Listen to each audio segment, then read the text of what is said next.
L'innovation avec Anissé Mbida. Bonjour Anissé. Bonjour Ombline, bonjour Lionel. Bonjour, Bonjour à Anissé. tous. L'innovation du jour, c'est peut-être le futur des spectacles pyrotechniques plus forts que les feux d'artifice, des étoiles filantes que l'on pourra déclencher à la demande. Mais oui, on pourra passer C'est commande. J'en voudrais une dizaine dans les tons rouges, dans les tons bleus. Et il me les faut à 23h15 précise, parce que c'est pour une demande en oui. mariage. Ça paraît assez fou quand même. Hein. Plus besoin d'avoir de la chance ou d'attendre le passage des Perséides pour faire un vœu.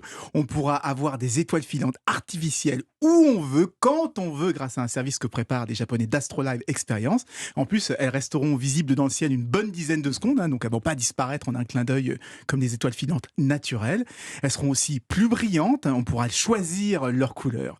Alors, vous me demandez comment c'est possible. Bah, hein. bien sûr. Eh bien, en envoyant un satellite qui est bourré de petites billes de métal, qui vont ensuite être lâchées juste au-dessus de la zone demandée, et en entrant dans l'atmosphère, eh bien, elles vont s'enflammer, elles vont fondre et laisser un panache lumineux derrière elles pour créer ces fameuses étoiles filantes. D'accord, mais ça veut dire qu'il faut les envoyer, ces petites billes de métal, avec une fusée. Ça va coûter une fortune. Oui, oh oui, plusieurs millions d'euros, la petite pluie d'étoiles filantes.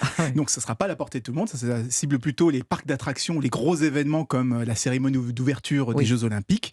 Mais la première démonstration, elle sera financée par la science, puisqu'elle servira à en savoir un petit peu plus sur la couche supérieure de l'atmosphère.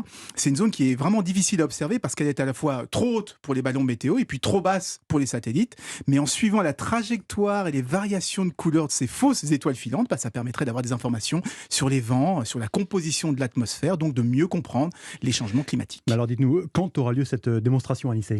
Eh bien, en principe, à la fin de l'année, ils vont faire une sorte d'autostop sur une fusée d'une autre mission pour ajouter leurs billes au chargement.